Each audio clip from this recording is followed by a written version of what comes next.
Бүгін адамдарға таң қалдым, достар.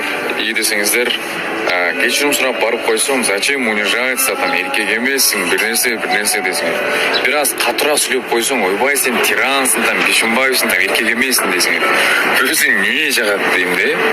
Просто бізде да бардығы бүтті, бұрып, ұрышып кетті де өле, жаңа бір-бірін ұрып, сұрып, жаман айтып емес қой, просто бізде дос мамиле қалды да. Анан зачем унижаться, өзіңі бір нәрсе, достар, өзі кешірім сұрап барып қойған несі жаман, қыз бала қылығымен ғой негізі. Адам бір қатырақ сөйлеп қойсаң, сразу тиран дейсің. Мен таң қалдым, өзі қандай мамиле керек? Білмеймін. Дианаға келсек, Диана өте жақсы қыз, реально жақсы қыз.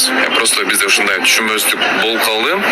Бирок биз кыз жигит болгон электе до конца барган жокпуз го. Бизде просто экөөбүз тааныштык үстүндө болду. Экөөбүз түшүндүк, чтобы бизден чыкпайт ошого до конца барыштын кереги жок дедик дагы. Бирок бизде самый главный бир-бирибизди жамандап, нерсе болгон жок. Просто айттым, сен Кыргызстанга барсаң айт, типа дос мамилебизди сатап калайлы деген сыяктуу. Ал да адам хорошо деди. Ошого давайте берди. Аны жамандап, мен жамандап керек эмес, просто экөөбүздү таанышып көрдүк, ошошподу, болду. А так до конца барып, 1 жылдап, 2 жылдап деген нерсе болгон жок. Просто таанышып көрдүк, ошошподу, и все деген сыяктуу.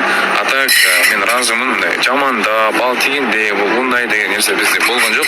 Самый главный достук мамилебизди сатып калды. Ошо.